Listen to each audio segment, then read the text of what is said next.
اعوذ بالله من الشیطان الرجیم بسم الله الرحمن الرحیم. ټول اوریدونکي کتونکي ته سلامونه. تاسو ټول ته پاته دو چې دا هفته مخشه په نورنګل کلی کې یو داسې دردناکه سانحه وشوه چې په هغه کې دوه کسونه چې هغه د یوه کور وي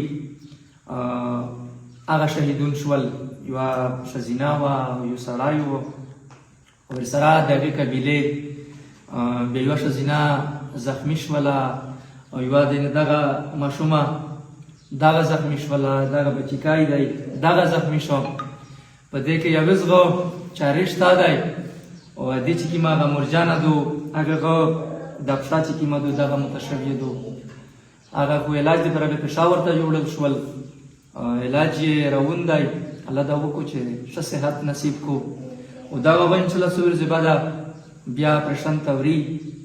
نو چې چا هغه د ده سره منډې تراکه والي دي ټولو ته آفرین. خو د مس چې کوم حکومت دی، د مس چې کوم ریاست دی ډېر ظالم دی، ډېر په سره ورځ باندې دا ظلم او دا زیاتۍ یې وکړو. هغې باوجود د یوه ویډیو ریلیز کړې وه، تاسو لیدلي په سوشل میډیا باندې هغه د ټراک والا چې دا یې مطلب دا تشبیه ورکوله چې عام خلک طالبانو سره نوس وي لوړ کو یا دلته به سره دی. بیا موږ په هغه ویډیو باندې هغه چیلنج ورکړ چې که ته په رښتیا دا واقعه ثابت کول غواړې نو هغه ویډیو ته ریلیز کړه چې تو د ډرون د کیمرې نه هغه موټر ټارګېټ کړی دی چې هغه مریضون وي د بلې نه روان وي. هغه موټر د تو په کیم باندې تر شوی دی، په دا منځ کې ډېر ټیم تر شوی دی. که چېرې مطلب ته په رښتیا بیا یې چې دغې واقعې تحقیقات وشي نو هغه ویډیو ریلیز کړه چې د ټول قوم ته پته ولګېږي چې دا څومره مظلومون وي.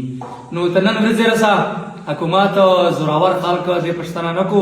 خو بهرحال موږ کومې دغې مظلومینو سره دارېږي، خامخا د هر ظلم او د هر جبر خلاف موږ اوس غچګوي او انشاءالله چې موږ څومره کوشش وي د دغې مظلومو خلکو سره وداري. ډېره مننه.